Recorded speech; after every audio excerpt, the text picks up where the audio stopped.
Сәлеметсіздер ме, қалдарыңыз қалай? Сіздермен бүгінде амандықпен жүздесіп отырғаныма қуаныштамын.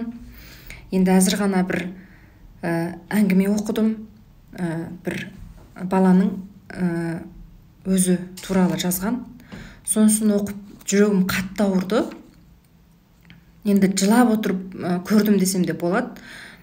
Мен өзімде көңілім босадам, ренжімеңіздер. Енді осыны сіздерге жеткізіп бергім кеп тұр. Енді бұл басқа бір ұлтта болған әңгіме. Сол үшін ішінде кейбір жерлері мүмкін біздің тұрмысымызға үйлеспейді, бірақ ішіндегі осы әңгімені оқысаңыздар, өздеріңіз балаға қалай мәміле жасау керек екендігін түсіне алатын боласыздар. Жақсылап тыңдауларыңызды үміт етемін. Рахмет. Бұл әңгімеде бір бала туралы айтылыпты. Ол бала кішкентай кезінде оқуда өте озат, үздік бала екен. Бірақ ол әрқандай нәрседен қорқып тұратын, біртүрлі үрейленіп, сондай қорқыныш билеп, өзін солай болып тұрады екен. Жүрегі кішкене сондай.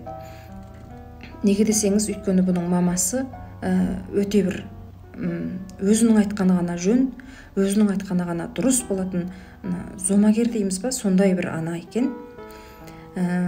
Кішкентай кезінде баланың бір рет бір үйдегі күлтәштектің бірін байқаусызда жерге түсіріп шағып алады екен. Сонымен анасы келеді екен да, қолынан ұстап тұрып, мына күлтәштекті шағуға қалай батылың барды, ал шаман келсе осының бәрін шақ деп сөйтеді екен. Сонымен баласы енді оның бәрін шағуға батылы бармайды ғой, қорқып кетеді екен. Сонымен мамасы тұрады екен да, ал сен шаға алмасаң мен ақ шағайын деп, бүткіл күлтәштекті жерге бір-ақ түсіріп шаға салады екен. Әгіні көрген бала, мамасының құтырған бейнесін көрген бала қатты үрейленіп шошып кетеді екен. Шошып сол жерде жылап жібереді екен, қатты жылайды екен. Мамасы тұрады екен де, жылағанды ғана білесің, күлтәштектің шағалғаны үшін жыласаң сен кейін не боласың деп баланы ұстап алады екен де, қатты ұрады екен. Сонымен ол бала дәл сол күні жүрегіне қатты бір үрей. Сол күннен бастап бұл баланың жүрегінің түкпірінде біртүрлі бір үрей қалады екен. Қорқыныш, үрей жаулап алады екен. Одан кейін жүрегі сол күннен бастап қатаяды екен. Артынан бір жолы достарымен бірге доп ойнайды екен. Доп ойнап жүріп, байқаусызда бір баланы соғып жығып кетеді екен. Ол баланың басы жерге тиеді екен да, басынан бір томпайып шыға келеді екен басы. Ал енді ана бала болса, қабағының сүйегі сынады екен. Қабағының сүйегі сынып, қан ағып, беті бірақ қан болып кетеді екен. Мұғалімдар шошып кетеді екен, сабақтастар шошып жанына келсе, әлгі бала жыламайды екен, тып-тыныш барады екен да, қасындағы ағып жатқан қандарды жуады екен. Сонымен мұғалімдардың барлығы сабақтастары не деген батыр едің деп мақтайды екен, қандай батырсың деп. Сонымен баласы үйіне қайтып келеді екен. Мамасы болған жағдайды білгеннен кейін ол қуанады екен. Қуанып баласының қол жетпей жүрген, ежелден жақсы көріп жүретін бір ойыншығын алып береді екен. Баласы енді осы ойыншықты қанша жақсы көрсе де, ежелден алғысы келетін ойыншық әрең қолы жетсе де, дәл сол күні қуанбайды екен, жылайды екен сол ойыншықты көріп. Өйткені ол бала артынан айтыпты, мен дәл сол кезде менің қалағаным, ойлағаным, мамамның маған бір ауыз болса да көңіл бөліп, балам, жарақаттанған жерің ауырып тұр ма? Қайтып жудың оны деп бір ауыз сұрай салған болса. Шешесінің осындай суыққандығы, осындай қатыгездігі баласының жүрегін тіпті де онан арман суытады екен. Одан кейін орталау мектепке шыққан кездерінде тіпті де өрескел бір туылады екен. Орталау мектепке шыққан соң ол бала сол классында өзінің парталасы бір қыз бала болады екен. Ол қыз баланың да мамасы сондай өзінің айтқаны ғана жөн болатын, баласының пікірін қабылдамайтын, күйеуінің де пікірін қабылдамайтын сондай бір әйел екен, ол баланың мамасы секілді. Сонымен екеуінде бір ортақ тілдесетін сөз бар, соларды айтып, бір-бірімен әңгімелесіп, бір-біріне көңіліндегі сырларын шертісіп, солай істейді екен. Көп сөйлеседі екен, араларында басқа ешқандай іс жоқ. Бірақ соны мұғалімі қате түсінеді екен да, екеуін екі жаққа бөліп тастайды екен. бөліп тастаса да енді кешкі пысықтау кездерінде және де бірге отырып әңгімелеседі екен, көп сөздерін сырласады екен. Оны байқаған мұғалімі бұларды сол әбден анық қанығына жетіп алмай, бұлар махаббаттасты деп тұжырым шығарады екен да, олардың әке шешелерін айтады екен. Енді бұл екеуінің шешелері енді бұны естіген соң тіпті де мінездері жаман адам, тіпті де ашуланып, сонымен ана қыз баланың мамасы қыз балаға мен ұятсыз болдым, мен өзімді өзім құрметтемедім, мен бір жаман қызбын деп 10 000 рет жаздырады екен.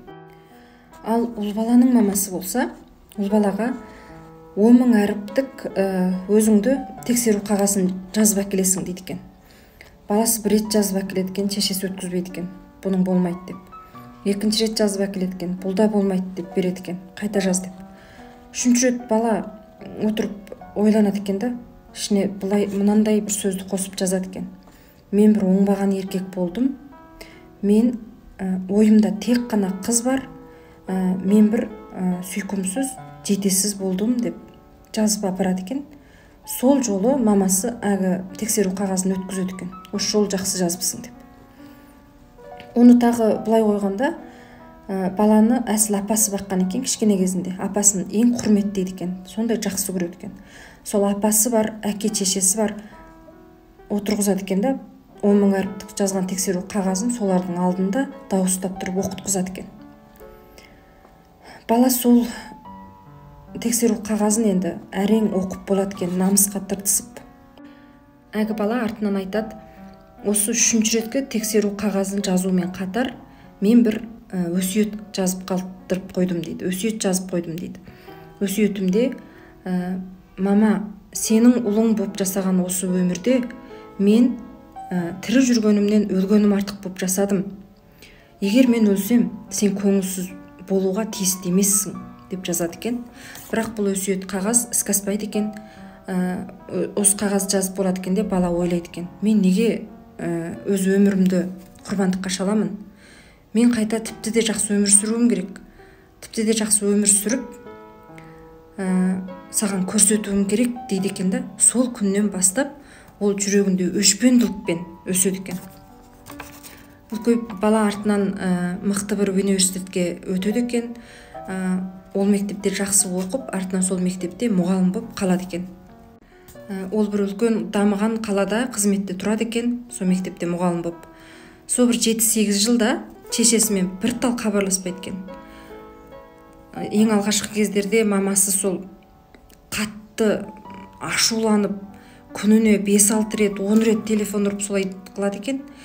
Бірақ бала бір реткі телефонды алмайды екен. Артынан шыдамағанда өзінің сол бір кездегі жазған өсиетін шешесіне жіберіп береді екен. Мынау кезінде жазғаным болатын, осыны көріп ақ біл, мен енді саған хабарласпаймын дейді екен.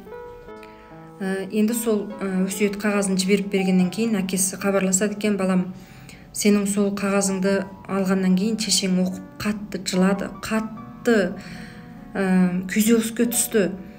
Сол бір түннің ішінде шашы бірақ ағарып кетті дейді екен. Бірақ баласы оғанда көңілі жібімейді екен. Бірнеше жылдан кейін жігітке үстіп нағашы атасы хал үстінде жатыр деп хабар келеді екен. Сонымен бұл жігіт түнделетіп өтіп дереу ауылына қайтады екен. Ауылына барады екен да, үйіне бармай атасы докторханада жатады екен, нағашы атасы. Сонымен төте докторханаға барады екен. Барып есіктен енді кірейін десе, мамасының бақырып жылаған дауысы естиді екен. Сонымен есіктің алдында тұрады екен, сүйсе нағашы атасы қайтыс болып кетеді екен сол кезде. Сонда мамасы айғайлап, жылап айтып жатады екен. Неғып жатсың, маған айтатын көп сөзің бар ғой сенің. Айтпай кеттің ғой соның бәрін. Кішкентай кезімде мені көз көрмейсің, мені менсінбейсің. Ылғи да бауырымды мақтайсың. Мен қолыңнан түк келмейді сенің. Сен қанша озат болсаң да, қанша оқуда жақсы болсаң да, сен бір қызсың. Сен түкте керек жоқ сенің оқуыңда озат болғаныңның деп айтатынсың. Мен сондай мұқияттылықпен құлшынамын. Бірақ сен бір рет маған оң көзіңмен қараған емессің. Сондай бола тұрса да, мен үлкейгеннен кейін саған опалы болып үй алып бердім. Бірақ сол кезде сен тағы ылғи да өзіңді көрсеткің кеп тұрады. Сен баяғы бұл үйді маған опалы боп маған алып беріп тұрған жоқсың. Өзіңді көрсету үшін бауырымнан мықты шықтым деп, сол үшін алып бердің деп айттың. Менің сол шын көңілімді түсінбедің. Ешқашан мені бір мойындап көрген емессің. Бір ауыз болса да маған шабыттандыратын бір ауыз сөзді айтып көрген жоқсың. Сол үшін әзір мен өзім баламды қалай жақсы көруді, қалай сүюді білмеймін ұлымды. Ұлым қазір менімен ара қатынасын үзіп кетті. Менің ұлымды өзіме қайтарып бер деп бақырып жылайды екен да, сол жерде басын барып тамға ұрып, бірақ басынан қан шығып, сол жерде жығылып түзеткен талып. Дереу әгі жерде доғдырлар келіп, шешесін емдеп дұрыстап, барлық жағдай тынышталғаннан кейін әкесі ұлына балам үйге барып киіміңді алмастырып келе ғой дейді екен. Баласы үйіне келіп киімін алмастырайын деп үйіне кірсе, өзінің бөлмесі бір кездегі сол 10 жылдың алдында өзі кеткен кезіндегі қалпынан өзгермей тұрыпты. Үстелдің үстінде қаттаулы тұрған осы дардай биіктіктегі хаттар тұр екен. Хаттарды бірден ашып көріпті. Ашып көрсе, хаттың тоштырып отырып жазған шешесінің, бірақ ұлына жібере алмаған ұлына жазған хаттар екен. Ішінде ұқсас бір ауыз сөз бар екен. Ұлым, мені кешір деген. Сонымен осы кешір деген сөздерді, әрбір хаттың ішінде кешір деген сөздерді көрген баласы жүрегі қатты езіледі екен. Жүгіріп докторханаға барады екен. Барса, мамасы да есін жиып жатады екен. Барады екен де жүгіріп барып осы мамасын құшақтағысы келеді екен. Бірақ батылы бармай сол жерде қатып тұрады екен. Мамасы баласын көреді екен да, және де жылайды екен. Жылай салады екен да, баласын құшақтайды екен. Құшақтайды екен да, сол жерде айтады екен: кешірші балам, шешең ауру, шешеңде осындай ауру бар деп сөйтеді екен. Сонда баласы қатты жүрегі тіпті езіледі екен, шешесінің өз аузынан осы кешір деген сөзін естігенде. Сонымен мамасына ойлайды екен, алдындағы мамасының нағашы атасына айтқан сөздерін, өз әкесіне айтқан сөздерін ойлап. Ол мамасы да сол әкесінен мейір көрмеген ғой, махаббат сезін алмаған. Әкесі өзін мойындамаған, сондай бір семьяда, мейірімсіз семьяда өскен ғой. Сонымен ол мамасы да баласына қалай мейір жеткізуді білмейді. Ол баласын жақсы көрмейді емес, жақсы көреді, бірақ қалай бейнелеуді білмейді. Өйткені ол осындай бір ауру, мысалы, әвуның дейді, сүйетін қабілет жоқ. Өйткені ол ондай қабілетті бұрыннан сезін алмаған, жетілдіре алмаған. Оның бұрыннан бергі көргені баяғы қатыгездік. Ешқандай да бір кешірім жоқ, ешқандай да түсіну жоқ, шабыттандыру жоқ, сүйіспеншілік жоқ, мейірім жоқ.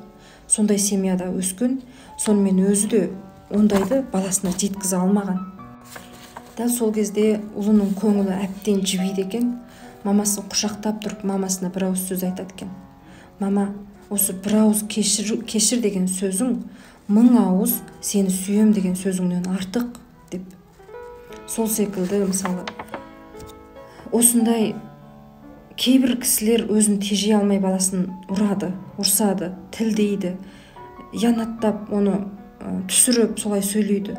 Ол кей кезде ол сөйтейін деп тұрған жоқ. Тек қана ол қалай бейнелеуді білмейді. Өйткені ол кішкентай кезінде сондай бір семьяда өскен. Сол үшін мен әзір сіздерге осыларды айтып жатқандағы себебім, біз өзімізді өзгертейік. Біз ұрпағымыз сол арқылы ұрпағымызды өзгертейік. Баламыз баласына мейірімді болатын қылып тәрбиелесек деп ойлаймын. Осы әңгімеден сіздерде біраз сабақ алса, тәсірленсе деп ойлаймын.